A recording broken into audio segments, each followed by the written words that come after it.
In this video, I'm going to talk about motherhood burnout and what you can do to help yourself or help your partner if you can see signs of burnout. So burnout is not just feeling tired or stressed a few times a week.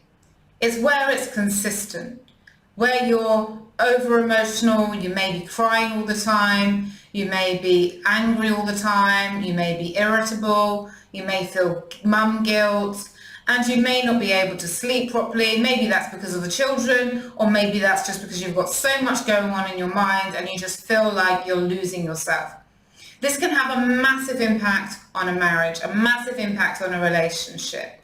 So to help people to change from this, to give you that clarity and that support and that peace that you deserve, there are various things that you need to do to support yourself. If you really feel like you're alone, that you're just not yourself, that you're, like I mentioned, very emotional, because burnout can really affect the brain and you can get neck aches and back aches and stomach issues. You can lose your appetite or switch to overeating and emotional eating, and you can literally feel like you don't know who you are anymore. You have low energy, low motivation, you don't want to face the day, and it can just be overwhelming. So the first thing you need to do is to establish really good habits. Looking after your health is the first thing to help you, and then that can help your children, and then that's going to have a great knock-on effect to the rest of the family and, of course, your romantic partner. So good habits, you know what I'm going to say, so you don't probably need to hear it, but it's always good sometimes. So making sure that you're trying your best to get the best sleep routine you can. If you need to tag team with your partner, do that. If you need to get some herbal medication that's not addictive to help you sleep, do that. If you need to establish an unwind routine, get a sleeping hypnotherapy. I often create sleeping hypnotherapies for mums. Learn things, do whatever you can to get a good night's sleep. Then great nutrition. Of course, our bodies, what we feed it, definitely affects how we feel. So get some help if you need to get some help with some healthy meal prep. Order your own healthy meals if you need to, going through this time, whatever it takes to get you back to being your great self.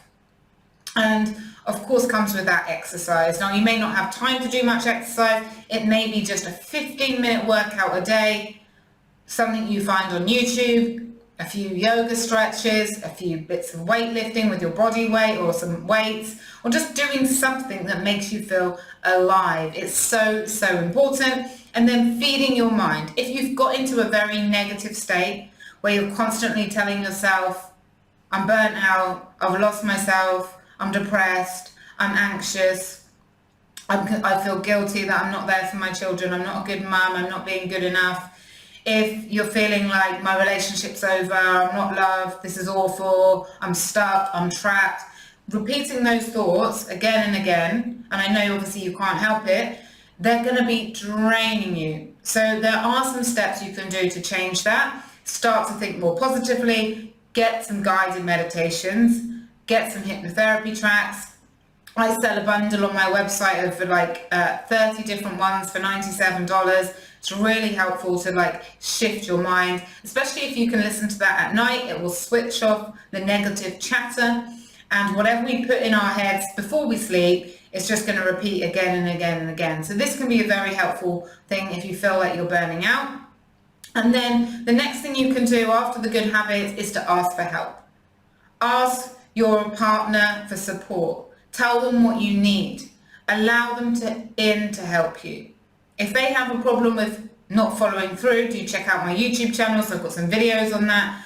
But really rely on people that love you and care for you. So first of all, your partner, if you can, ask them for help. If not, any family. If you can't rely on family because they're busy or they've got a lot going on in their life or they're far away from you, then maybe hiring some external help or asking friends. Really this is a time where you need to love yourself and you need to be okay with asking for help.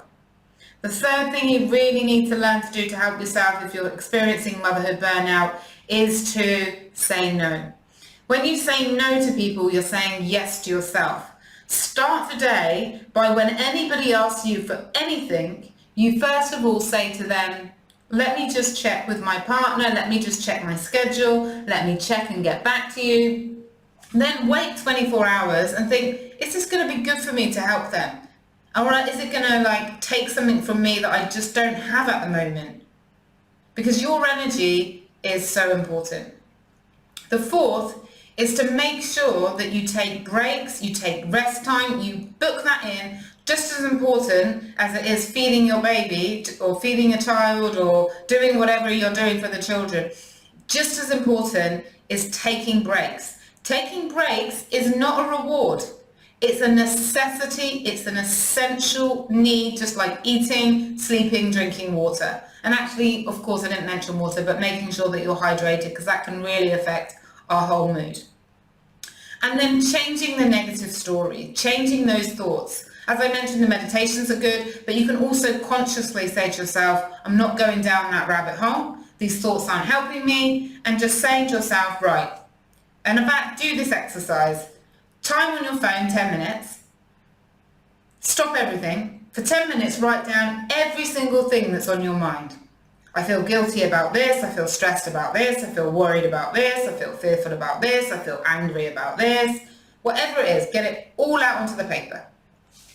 And then when you've got that paper in front of you, and it might be pages for some people, you then look at it and say, right, what can I control?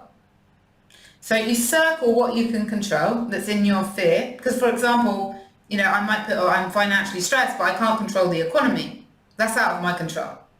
So put things out of your control, and then things that you can control, just start circling those, cross off the things you can't control, circle the things you can control, and then start taking some actions. Because we feel better with actions. And really, the only way to let go of guilt is to say to ourselves, what actions can I take? Is there any actions I can be taking? Can I be doing any more in my life right now? Yes or no? If yes, take some action.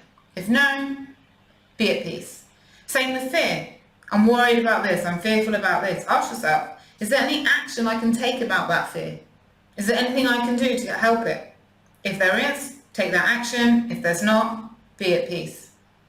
So I hope that's helpful to you. I have an amazing confidence hypnotherapy track on my website, nicolabeer.com. You can go and download it for free. I hope that it helps you. If you'd like any more one-to-one support, if you're really feeling that the anxiety, the guilt, the stress, the anger is overwhelming, if you're confused about what to do in your relationship, do reach out to me, because I do have my breakthrough program, which helps many mums to just get rid of all the negative self-talk and to really start living their life and being free.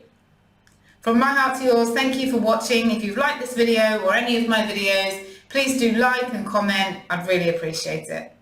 Bye.